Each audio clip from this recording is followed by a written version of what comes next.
Coucou. Il y a de ça quelque temps, je vous parlais du deuil. Et je vous avais expliqué que le deuil n'était pas simplement dû au décès de quelqu'un, mais aussi une rupture avec un objet, une personne, un travail, une page qui se tourne, bref, etc., etc.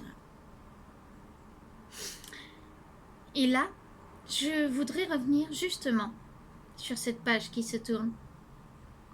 En effet, 2020 a été une sacrée année, remplie de peur, de tristesse, de colère, de joie. Bref, un panel d'émotions.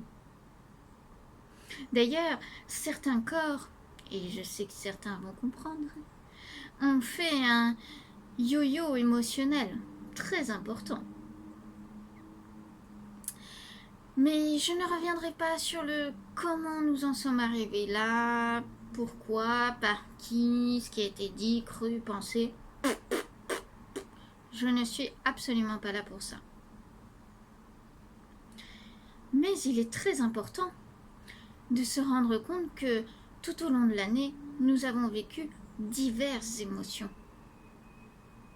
Et alors justement, petite parenthèse, diverses émotions joyeuses, car je le rappelle, une émotion n'est absolument pas négative. Et non. Par contre, ce qui est négatif, c'est de ne pas considérer l'émotion, parce que l'émotion, elle n'est absolument pas là pour rien. Enfin, je dis ça, je dis rien. Bref, fermons cette parenthèse. Tout comme il est très important de se rendre compte que quelle que soit la situation mondiale, le sujet, nous vivons en réalité chaque année diverses émotions. N'oublions pas d'ailleurs que ce n'est pas parce que nous vivons de chouettes moments que tout le monde, que ce soit nos proches ou des personnes inconnues, vivent de chouettes moments au même moment. Et vice-versa. Ce n'est absolument pas parce que nous vivons la tristesse qu'à ce moment précis, tout le monde vit la tristesse. À chacun son jour, à chacun son année. En effet, il y a peut-être eu cette année des émotions plus intenses, plus rapprochées pour certaines personnes. Et là, il est aussi très important d'en tenir compte, d'en faire sa propre analyse. La perte d'un proche, la perte d'un travail, d'ailleurs le travail sur le moi intérieur, et bien d'autres sujets.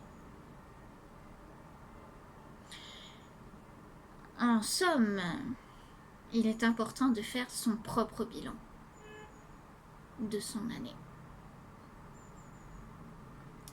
Et une fois son propre bilan fait, il faut se rendre compte qu'aujourd'hui est le présent et qu'hier appartient au passé. Et c'est là qu'intervient une autre étape. Une étape très importante. Hein, mon cher Foudrag? Eh oui, on en revient toujours à cette même étape.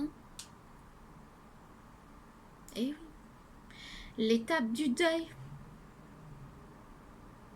Celle qui nous suit tous les jours, quoi que nous vivons, et que nous en soyons conscients ou non.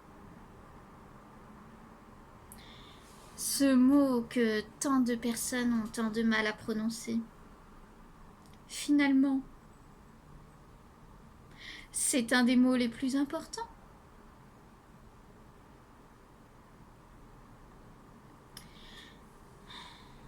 Alors, cette étape, elle va nous servir à quoi?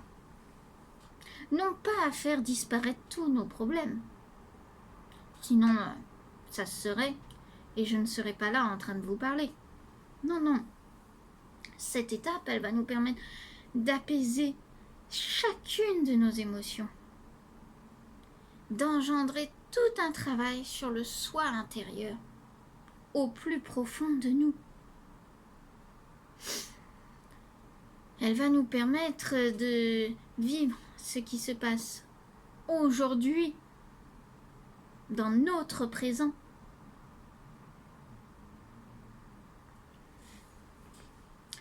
Alors j'entends déjà certaines personnes me dire mais Farfoulette, en fait là, ce que tu es en train de nous dire, c'est qu'il nous suffirait en 2 secondes d'ouvrir le tiroir du passé, d'y déposer bien tranquillement les dossiers du passé, de refermer le tiroir, d'appuyer sur le bouton oublier et de vivre notre présent tranquillou, comme si de rien n'était.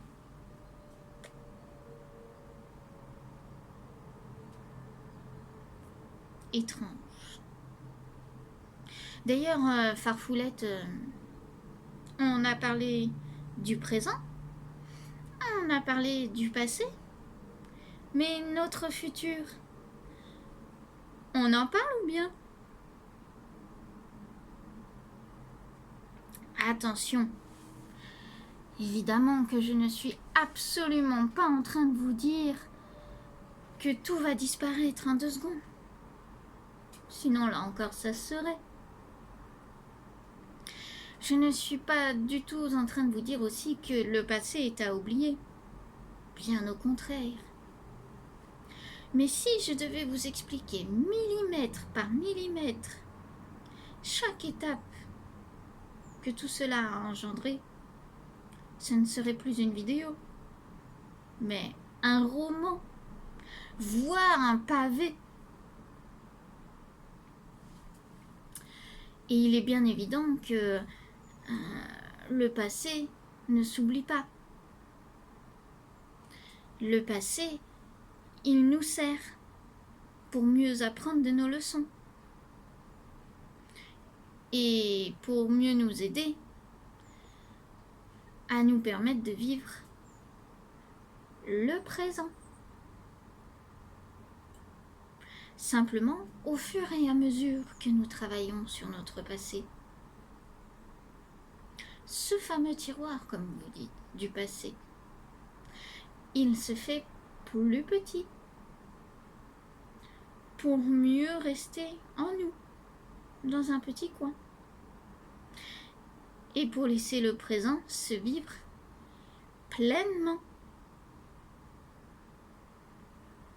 D'ailleurs, au niveau du futur, si le présent s'est servi du passé pour se créer,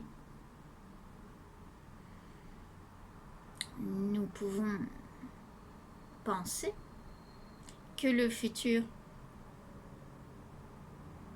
il va se servir de quelque chose pour bien se créer. Alors si nous commencions par vivre pleinement notre présent, notre actuel, qu'en pensez-vous?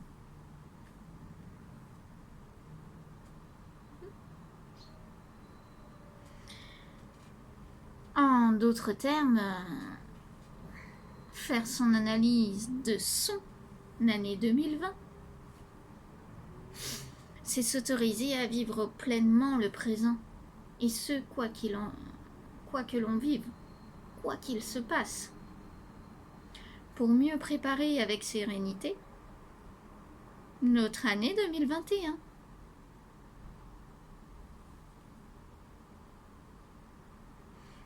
D'ailleurs, sur ces mots, finissez bien l'année.